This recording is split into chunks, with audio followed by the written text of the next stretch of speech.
100% genocide is definitely wrong. Believe it or not, I was actually pro-Palestinian in 2021.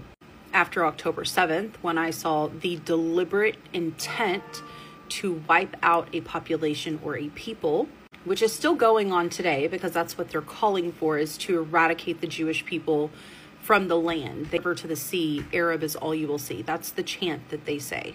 That is ethnic cleansing. What happened on October 7th was a deliberate intent. That was a genocide.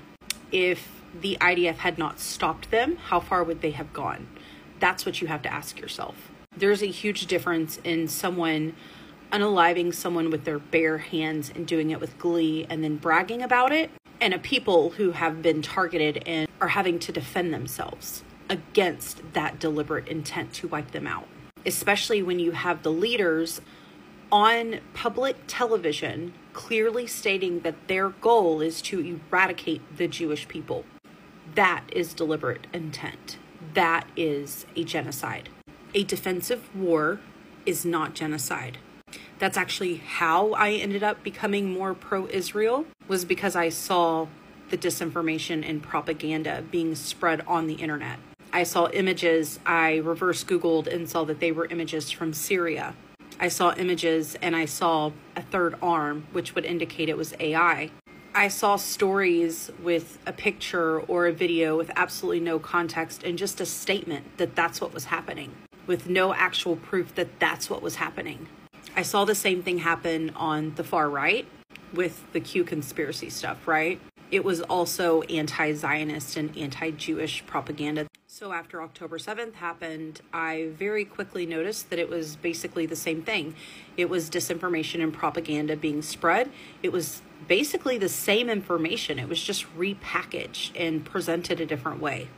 There is a reason that the Triple K and David Duke side with the pro-Palestinian cause. In Judea and Samaria, or the West Bank, they quite literally have flags waving with the same symbol on it that Yeezy just posted to his website yesterday. They quite literally have copies of Mein Kampf in Arabic. But you would have to go back in time to pre-Holocaust to see how that happened. It started with Hitler allying with the Grand Mufti of Jerusalem and then propagandizing the Arab Muslim population along with the rest of the world and the Germans. During World War II, they mostly only focused on the German population. They never de-radicalized the Arab Muslim population from that disinformation and propaganda that Hitler spread in the Arab world.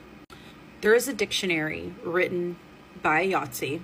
It's one of the most widely used Arabic dictionaries today.